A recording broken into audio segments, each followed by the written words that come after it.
Hello दोस्तों, कैसे हैं गाइस। फिर से आ गई हूँ एक और कहानी के साथ। आज की कहानी है रूहानी मोहब्बत। तो चलिए शुरू करते हैं आज की कहानी। मुंबई की चमक धमक भरी रात, समुद्र किनारे फैले 5 सितारा होटल के सामने एक लंबी सी काली कार रुकती है।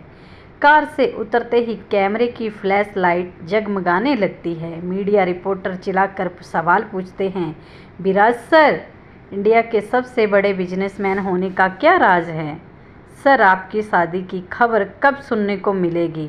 लेकिन वो शख्स किसी की तरफ देखे बिना हल्की सी स्माइल देता है और अंदर बढ़ जाता है। उसका नाम है विराज मेहरा।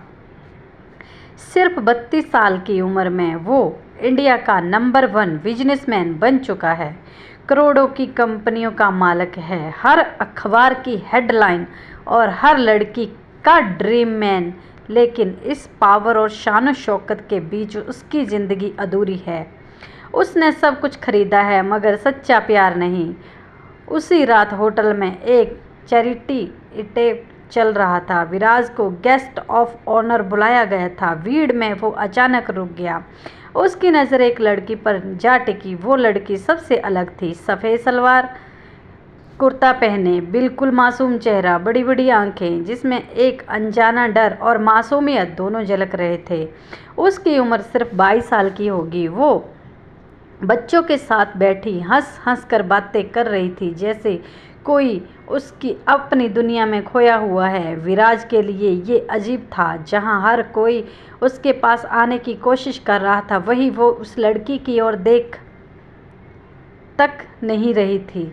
विराज खुद को रोक ना पाया। वो उसके पास गया और हल्की मुस्कान के साथ बोला, तुम बाकी सबकी तरह अलग हो, मुझे इग्नोर क्यों कर रही हो? लड़की ने चौंक कर कहा, देखा उसकी तरफ और फिर मासूमे से बोली, क्योंकि बच्चे ज़्यादा इम्पोर्टेंट हैं और आप तो वैसे भी सबके फेवरेट हो, आपको किसी ध्यान की कमी नहीं होगी। उसके जवाब पर विराज पहली बार जोर जोर से हंसा। वो हंसी वो सालों बाद उसके चेहरे पर आई थी। वैसे नाम तो बताओ आन्या, लड़की ने धीरे से कहा और शाम बढ़ती गई, लेकिन विराज बार बार उसे ही ढूंढता रहा। कभी वो बच्चों की कहानियां सुना रही थी, कभी डांस फ्लोर पर बैठकर बच्चों के साथ खेल रही थी। इतनी सादगी और उसकी डांस पार्टनर विराज को उसकी ये मासूमियत दिल को आर पार लग गई। वो मुस्कुराया और बच्चों के साथ ही डांस करने लगा। ये देख कर आन्या के दिल को छू गया, क्योंकि उसे यकीन नहीं था कि इंडिया का नंबर 1 बिजनेसमैन बच्चों के साथ इतनी जल्दी घुल मिल जाएगा। लेकिन वे चाहता था कि हम दोबारा मिले। आन्या ने अपनी आंखों में झांक कर देखा और उसे पहली बार किसी में वो मासूमियत और अपनापन महसूस हुआ जो उसने बरसों पहले कहीं खो दिया था। लेकिन उसके चेहरे पर एक अजीब सा डर था, जैसे उसने दिल में कोई राज छुपा रखा हो जिसे वो दुनिया से छिपा रही हो। उसने बिना जवाब दिए हल्के से मुस्कुराकर अलविदा कह दिया। उस रात विराज को पहली बार नींद नहीं आई। उसे सिर्फ वही चेहरा याद आ रहा था, वो मासूम हंसी, वो झिझक, वो रहस्यमयी आंखें। क्या वो सचमुच वही लड़की है जिसकी उसे सालों से तलाश थी? उस रात के बाद से विराज के दिल और दिमाग पर एक ही नाम हावी हो गया, वो था आन्या।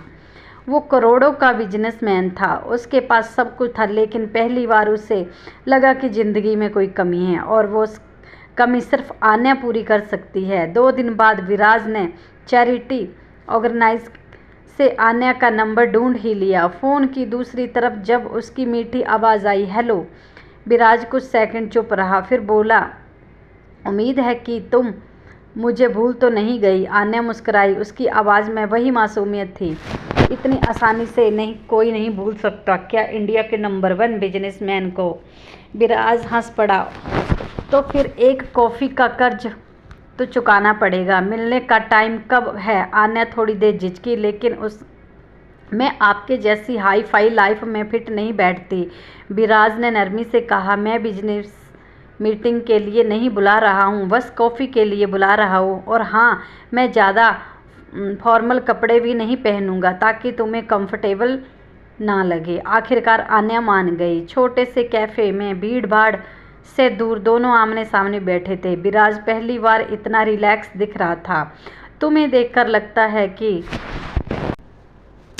कॉफ़ी ख़त्म होने के बाद दोनों पास के पार्क में टहलने लगे। शाम ढल रही थी, हल्की हवा चल रही थी और वहीं पहली बार विराज ने उसके करीब जाने की हिम्मत की। उसने धीरे से पूछा, तुम्हें मुझसे डर तो नहीं लग रहा? आन्या ने उसकी आंखों में झांककर कहा, डर नहीं बल्कि अजीब सा भरोसा लगता है, जैसे आप मुझे चोट नहीं पहुंचा सकते। उसका ये जवाब विराज के दिल को छू गया। आन्या उसकी बातें सुनकर थोड़ा सा सहजा गई। विराज ने गहरी सांस लेकर कहा, आन्या मुझे लगता है कि तुम्हें मैं खोना नहीं चाहता। आन्या उसकी हर बात सुनकर थोड़ा सा सहज गई। लेकिन हम अभी 2 ही बार मिले हैं। विराज मुस्कराया, प्यार गिनती से नहीं होता, कभी कभी एक नज़र काफ़ी होती है। उसकी बातें सुनकर आन्या का चेहरा लाल हो गया और वो नज़रें झुका ली, लेकिन उसके होठों पर एक हल्की मुस्कान थी। विराज ने धीरे से उसका चेहरा अपनी उंगलियों से ऊपर उठाया। दोनों की आंखें मिली और पल भर के लिए वक्त जैसे थम गया। आन्या का दिल जोर जोर से धड़क रहा था। उसने हल्की आवाज़ में कहा, यह सब बहुत ही जल्दी हो रहा है। विराज ने उसके कानों के पास झुककर फुसफुसाया, दिल को बहुत वक्त नहीं चाहिए, बस एक सही इंसान चाहिए। आन्या ने आंखें बंद कर ली और उसी पल विराज ने उसके माथे पर एक हल्का सा चुंबन दिया। उस चुंबन में कोई जल्दबाजी नहीं थी, कोई ख्वाहिश नहीं थी, बस एक अपनापन था। उस शाम के बाद आन्या की आंखों में चमक तो थी, लेकिन गहराई में एक डर भी था। जब वो अपने कमरे में अकेली हुई तो आईने में खुद से बोली, आन्या तू भूल रही है कि तेरा अतीत तुझसे पीछा नहीं छोड़ेगा। अगर विराज को सब सच पता चल गया तो उसकी आंखों में आंसू निकले, लेकिन अगले ही पल उसने अपने आंसू पोंछ लिए और मुस्कुराने की कोशिश करी। अभी तो मुझे ये खुशी जीने का हक है। उस रात विराज को भी नींद नहीं आई। वो बस उसके माथे की मासूम खुशबू याद कर रहा था। शायद पहली बार उसने किसी को बच्चों जैसा अपनाया था और शायद पहली बार किसी ने उसे दिल से अपनाया था। आन्या और विराज की मुलाकातें अब बार बार होने लगी। कभी कॉफ़ी शॉप, कभी पार्क, कभी बच्चों के साथ समय बिताना। दोनों की हंसी, बातें और खामोश नज़रें सब कुछ धीरे धीरे एक खूबसूरत सा रिश्ता बन चुकी थी। विराज ने एक शाम आन्या को अपने घर बुलाया। वो उसका आलीशान बंगला देखकर हैरान रह गई। महल जैसा बड़ा घर, दीवारों पर लगी पेंटिंग, हर कोने में शान झलकती। आन्या ने मुस्कुराते हुए कहा, आपके घर में सब कुछ है, लेकिन अजीब है कि इसमें थोड़ी सी गर्माहट कम लग रही है। विराज ने चुपचाप उसकी ओर देखा और बोला, गर्माहट तो तब आएगी जब इसमें कोई तुम्हारे जैसी हंसी लेकर आएगा। आन्या का चेहरा लाल हो गया। वो कुछ कहती उससे पहले ही विराज ने उसकी कलाई पकड़कर उसे अपने करीब खींच लिया। उसके बीच कुछ पल के लिए खामोशी छा गई, फिर धड़कनों की आवाज़ थी। आन्या विराज से धीमे स्वर में कहा, तुम्हें पता है कि तुम मेरे लिए कितनी खास हो? आन्या ने उसकी आंखों में देखा, वो आंखें जिनमें ताकत थी और मासूमियत थी, और उसने धीरे से सिर हिलाया और खुद को उसकी बाहों में समेट लिया। उस पल विराज ने उसे और कसकर थाम लिया, मानो वो दुनिया का सबसे कीमती वक्त चीज़ बन गया हो जिसे वो खोना नहीं चाहता था। कुछ देर विराज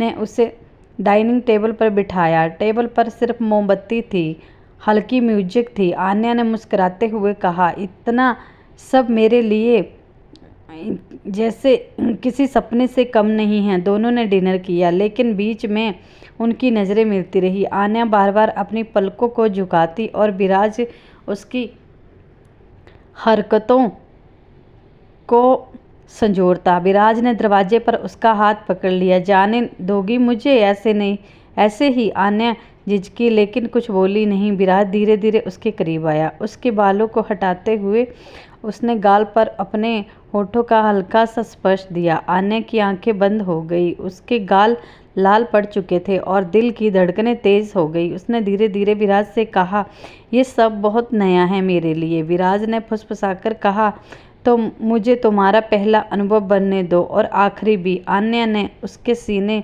पर सर रख दिया। उस पल में दोनों ने बिना शब्दों के सिर्फ एक एहसासों को एक दूसरे को अपना लिया। लेकिन जैसे ही आन्या घर लौटी उसका चेहरा उतर गया। उसने आईने के सामने खड़े होकर खुद को देखा और कहा, ये रिश्ता कितना खूबसूरत है, लेकिन अगर विराज को पता चला कि मैं कौन हूँ और मेरा अतीत क्या है तो शायद वो भी मुझसे दूर हो जाएगा। उसकी आंखों में आंसू आ गए। फिर वह थोड़ी सी उबर आई। कौन था वो, किससे जुड़ा था उसका अतीत, और क्यों वो सच्चाई से डर रही थी। इधर विराज की माँ सावित्री मेहरा ने अपने बेटे में आए इस बदलाव को नोटिस किया। उन्होंने सीधा सवाल किया, विराज, इन दिनों तू बार बार किससे मिलने जा रहा है? कहीं किसी लड़की से तो नहीं? विराज मुस्कुराया, हाँ माँ, और वो लड़की मेरी ज़िंदगी बदल रही है। सावित्री का चेहरा सख्त हो गया। तू भूल रहा है कि हम मेहरा खानदान के हैं। हमारी बहू वही होगी जो हमारी पसंद से होगी। हम किसी अजनबी मामूली लड़की को इस घर में नहीं लाएंगे। विराज ने अपनी माँ की आंखों में देखा। आन्या और विराज की नज़दीकियाँ अब छुपी नहीं रही।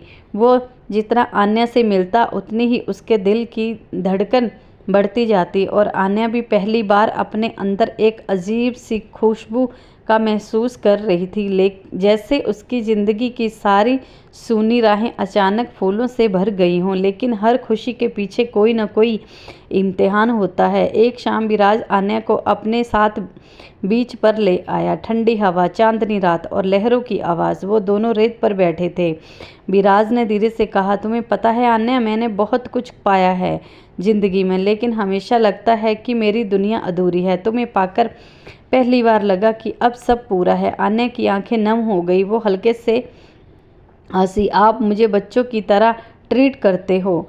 कभी कभी लगता है कि मैं फिर से छोटी बच्ची बन गई हूँ। विराज मुस्कुराया और उसका चेहरा अपनी हथेली में ले लिया, क्योंकि तुम मेरे लिए सबसे मासूम हो और सबसे प्यारी हो, और मैं चाहता हूँ कि तुम्हें हमेशा ऐसे ही संभाल के रखो। उसने धीरे से माथे पर किस किया।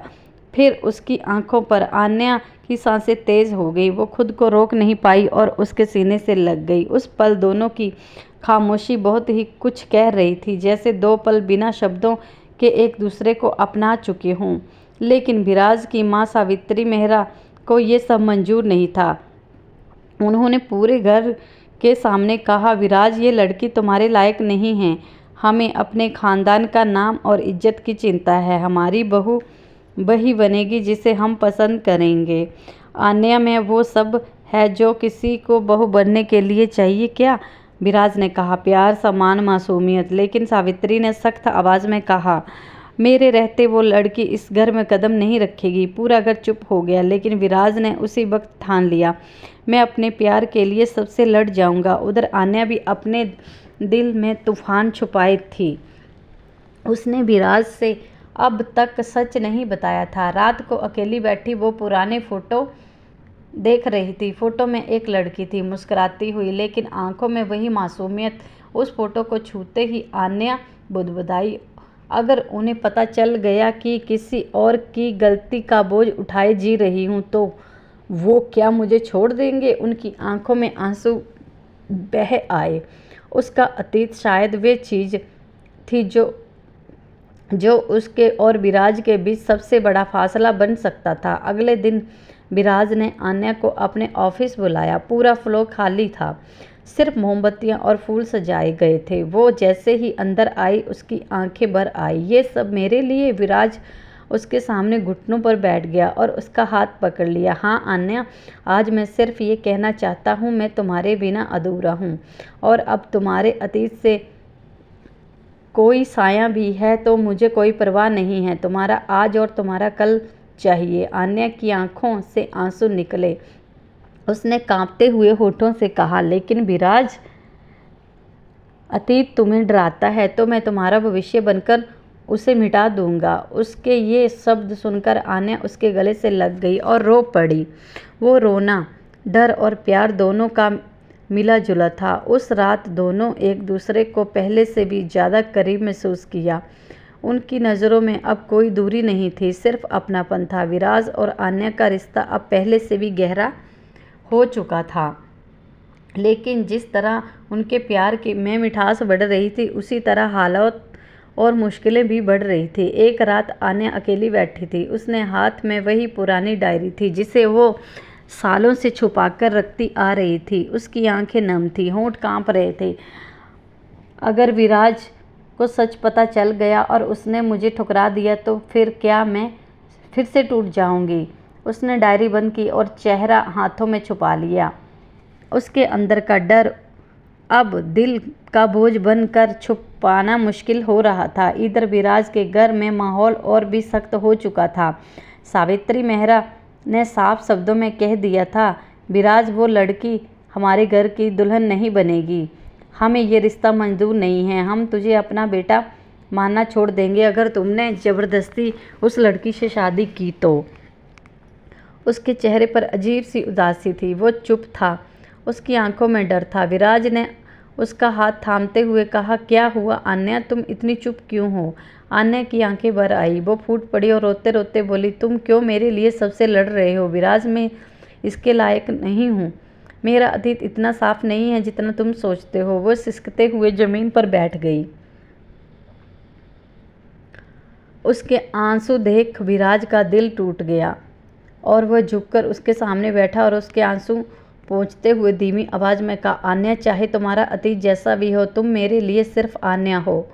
तुम्हें खुद को तोड़ने की ज़रूरत नहीं है, मैं तुम्हें संभालूंगा। आन्या ने उसकी तरफ देखा और उसकी आंखों में सच्चाई और बेइंतहा मोहब्बत छलक रही थी। उसका दिल भी और पिघल गया। विराज ने धीरे धीरे उसका चेहरा अपनी हथेलियों में लिया, उसके आंसू भरे गालों को हल्के हल्के से किस किए। हर किस जैसे कह रहा हो, मैं हूं ना, तुम्हें कभी अकेला नहीं छोड़ूंगा। आन्या की सिसकियां धीरे धीरे शांत हो गई और कांपते हुए। दोस्तों, आगे की कहानी का दूसरा पार्ट हम दूसरी वीडियो में लेकर आएंगे। तब तक के लिए आप अपनों का ध्यान रखें। उम्मीद है आपको कहानी अच्छी लगी होगी। कहानी का आधा अधूरा पार्ट दूसरे पार्ट में आएगा।